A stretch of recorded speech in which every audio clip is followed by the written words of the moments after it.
Salut à tous, nouvelle rapide vidéo que je fais à l'iPhone aujourd'hui. C'est un article qui s'appelle, alors en anglais, ça s'appelle Dad Bots Are Hot, Fake News versus Science. Alors c'est les confrères de T-Nation qui ont fait cet article.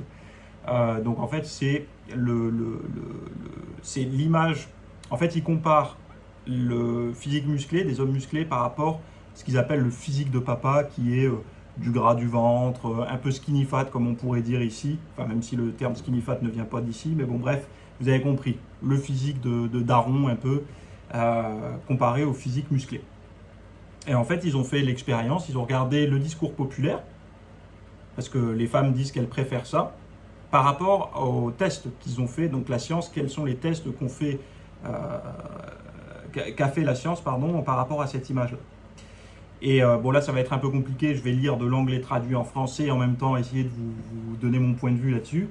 Alors, la première chose, selon un site populaire, de nombreuses femmes déclarent préférer des corps de daron en raison de ces hypothèses. Alors corps de daron c'est gras, hein, comme j'ai dit. Il ne sera pas trop concentré sur son apparence physique, il sera plus disponible pour son travail ou sa famille, il sera plus facile, plus malléable et aimerait sortir. Il aimera sortir, il aura un bon sens de l'humour, son physique ne serait pas intimidant. Bon. Moi, déjà là, il y a des choses qui sont bizarres parce que j'ai l'impression qu'on ne peut pas avoir de l'humour et avoir un physique en forme. Je pense, à mon sens, on peut aimer sortir et avoir un physique en forme et se concentrer et disponible pour sa famille. Enfin bon, bref, je trouve que c'est... Mais bon, ça c'est de manière populaire, c'est ce qui est dit. Et c'est pourquoi certaines personnes disent que c'est mieux d'avoir un mari, un homme qui a un physique de papa. Alors maintenant, on va se baser sur ce qu'ils ont récolté au niveau des données, au niveau de la science. Alors, ce que veulent vraiment les femmes, le sondage. Donc, ils disent demander s'ils préfèrent les corps de daron et vague. Donc, une enquête a demandé quel type d'homme les femmes avec qui elles sortiraient réellement. 38% ont déclaré qu'elle ne sortirait absolument pas avec une personne qui a un corps de daron. Voilà, de papa, donc une personne en surpoids, ou grasse, ou avec un gros bide. 24% ont déclaré qu'elles y penseraient, mais ont noté que les corps de daron ne sont pas quelque chose qu'elles recherchent. 23% seraient ouverts à sortir avec un gars avec un corps de daron. Et 15% ont déclaré qu'elles sortiraient exclusivement avec des gars avec des corps de daron. Donc on voit que réellement il y a des personnes qui seraient capables de faire ça, mais c'est plutôt dans la minorité.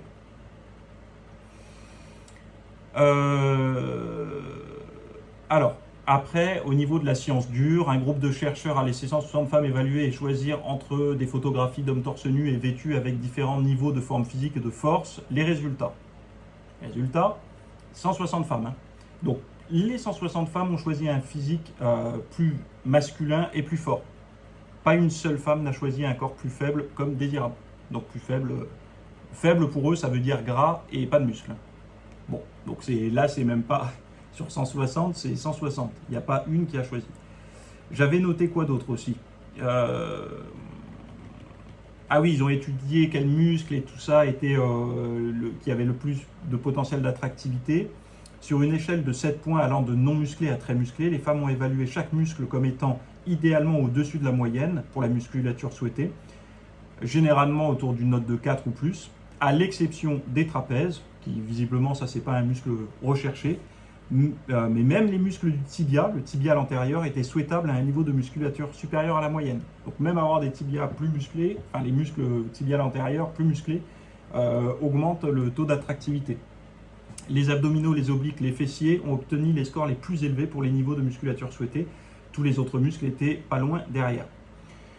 Alors lorsqu'elles ont répondu quel muscle affectait le plus l'attractivité d'un homme, plus de 80% des femmes ont répondu oui aux abdominaux et 70% aux obliques, fessiers, épaules, biceps et pectoraux.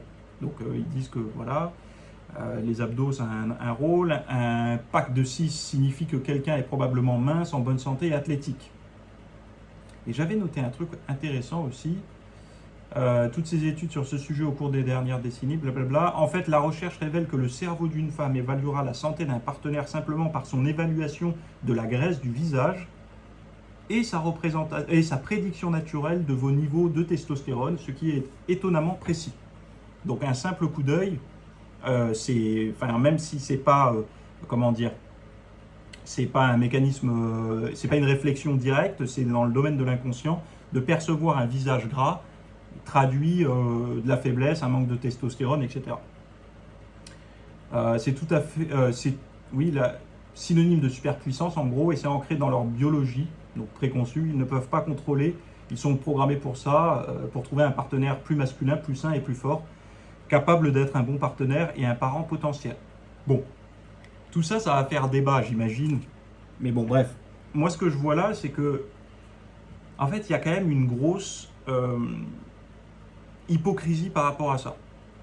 Et c'est vrai que il y a vraiment un courant de pensée par rapport au fait que c'est pas politiquement correct de dire qu'une personne en bonne forme physique a plus de chances de séduire qu'une personne en mauvaise forme physique.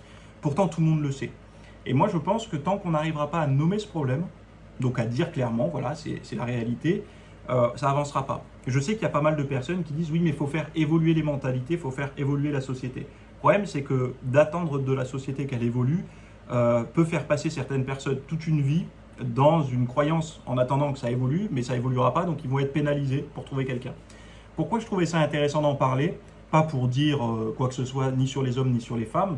Je pense que dans tous les cas, ni les uns ni les autres ne sont à défendre sur le. Enfin, quand ce sont des choses qui sont du domaine de l'inconscient, incrustées, on va dire, gravées dans la biologie. Enfin, je veux dire, il n'y a pas à critiquer ou pas. C'est comme ça, point. Enfin, je veux dire, il n'y a pas de, il ne faut pas essayer de chercher plus loin, essayer d'avoir un côté moral là-dessus. C'est pour ça que parfois la nature, on peut lui dire ce qu'on veut. Enfin, dans les discours, on peut dire ce qu'on veut, mais la nature, elle, on ne peut pas lui mentir. Et moi, ce que je vois là, en fait, pourquoi je voulais faire cette vidéo rapide, parce que j'ai eu beaucoup de messages de personnes qui, durant les divers confinements, durant les restrictions qu'on a connues ces derniers mois là, des personnes qui ont été seules et qui l'ont très mal vécu, dépression, qui m'ont dit je vois personne, j'ai pas de nana ou j'ai pas de mec, etc. Et donc du coup, d'encourager un discours, le discours populaire qui serait de dire que faire du sport c'est à rien de toute façon, les gens vont se mettre avec vous pour ce que vous êtes à l'intérieur, ça n'a aucun lien avec la séduction et tout. Et ben moi, je trouve que c'est se priver potentiellement d'un facteur qui, enfin, de se mettre avec quelqu'un en fait. Je sais pas si, enfin, ça se dit pas comme ça, mais en fait, on se prive de quelque chose qui est quand même significatif. Et pour moi, par rapport au ajustement, on dit on veut aider les gens, etc., pour qu'ils se sentent mieux et tout, de vivre des épisodes de crise, etc., comme on a pu vivre seul ou à deux, c'est pas la même chose. Et c'est pour ça que je veux dire que tant qu'on ne sera pas capable de mettre, je veux dire, des mots sur ça, je ne sais pas pourquoi on n'est pas capable de le reconnaître. Hein. Je veux dire, moi j'ai été en surpoids par le passé, aujourd'hui je le suis plus, je fais du sport, etc. Je peux clairement vous dire qu'il y a une différence de perception des autres quand vous êtes en surpoids et quand vous ne l'êtes pas. Et je comprends, si vous voulez, le côté moral d'accepter que ce n'est pas un bon comportement de réfléchir comme ça. Mais en même temps, étant donné que les mentalités ne changent pas, et ne sont pas prêtes de changer en fait, hein, parce que publiquement, tout le monde dira « oui, non mais c'est bien, vous avez toujours entendu quelqu'un qui disait je sais pas, ton mec il est en forme, mais moi je préfère le mien parce qu'il a son petit ventre, c'est mignon et tout ». On l'a tous entendu. Et probablement que les personnes qui le disent en sont convaincues. Mais biologiquement, est-ce que on est capable de dire publiquement que les vraies tendances naturelles biologiques vont à l'opposé de ce raisonnement? Donc, je ne sais pas, mais moi en tout cas, ça me pose des questions. Et je pense, enfin, je suis même convaincu que le sujet tabou, c'est pas celui qu'on met aujourd'hui, de mentir aux gens. Parce qu'en fait, le problème, c'est qu'on ment aux gens. Dans les discours, on dit oui, c'est bien, il faut, tout le monde a la beauté intérieure, blablabla. C'est très bien. Mais sauf que je pense que même ceux qui le disent n'y croient pas, et ceux qui l'entendent, ça les rassure sur le moment. Donc c'est un petit peu, vous savez, comme les personnes qui lisent un livre de développement personnel. Sur le moment, ça fait du bien, puis après, on se sent encore plus mal. Et je pense que la réalité, c'est ça, parce qu'à ces personnes, si on leur dit « non mais vous êtes magnifique tel que vous êtes, etc. » Et quand elles sont jetées finalement dans la jungle de la réalité, elles se rendent compte que non, il y a quand même un bug, puisque les personnes mieux foutues et tout ont plus de chance. Et moi, en fait, ça pose un problème parce que là, on parle de sélection naturelle. Et la sélection naturelle, c'est hors morale, hors discours, hors politiquement correct et tout. Et encore une fois, je peux en parler parce que je suis pas gâté par la nature, je suis pas, enfin voilà, il n'y a pas je vais pas me vanter d'un truc ou d'un autre. Moi, tout ce que je peux vous dire, c'est que j'étais en surpoids, je peux tester, je peux comparer fondamentalement les choses. Là, c'est différent. Et je peux voir également dans les discours aujourd'hui certaines personnes qui sont vraiment encore ancrées là-dedans. Alors forcément, il y a toujours une question de déni là-dedans, c'est normal. On ne peut pas, quand on a construit toute une façon de penser avec une personne, etc., on veut toujours justifier nos choix. Et le fait de vouloir justifier nos choix, parfois, ce sont des justifications qui ne correspondent pas du tout avec notre nature, quoi. Donc bon, moi, je trouvais ça intéressant parce que ce genre d'article, moi j'en avais fait un il y a quelques années sur mon site. Ce genre d'article crée toujours beaucoup de polémiques. Donc ça rassure ceux qui sont en forme. Ceux qui ne sont pas en forme, ils crient. Alors il y en a qui sont capables de se dire, bon ben, peut-être que c'est une des branches que je n'ai pas développée et donc du coup je vais peut-être commencer à faire du sport pour trouver quelqu'un. Et il y a ceux qui sont complètement dans le déni ou alors qui sont contre. C'est toujours virulent comme discours. Moi personnellement, enfin, comme je vous dis, l'idéal serait un monde où ça serait la vérité. C'est-à-dire que bon, voilà, on peut être attiré par des personnes, peu importe, etc. Mais la réalité montre que c'est plutôt l'inverse. Et donc du coup, qu'est-ce qu'on fait? On reste dans le déni? C'est toujours compliqué, on reste dans le déni et du coup on se ment, ou on accepte ça et on travaille peut-être pour mettre un petit peu plus en lumière. Parce que vous savez, la séduction, c'est un domaine qui marche très fort, mais très très fort. Toutes les personnes qui parlent de séduction et tout ça, ce sont des domaines qui marchent très très fort. Donc pourquoi on n'appuierait pas un petit peu là-dessus, au lieu de vous faire croire que c'est uniquement d'autres caractéristiques. Il y en a d'autres, mais celle-là est quand même assez significative, je ne comprends pas pourquoi on n'en parle pas plus. Bref, je m'arrête ici, et je ne sais pas si je la mettrai sur YouTube, cette vidéo, ou juste sur Telegram pour les abonnés. Je pense que je vais la mettre juste sur Telegram. Voilà, je vous laisse ici, bye bye.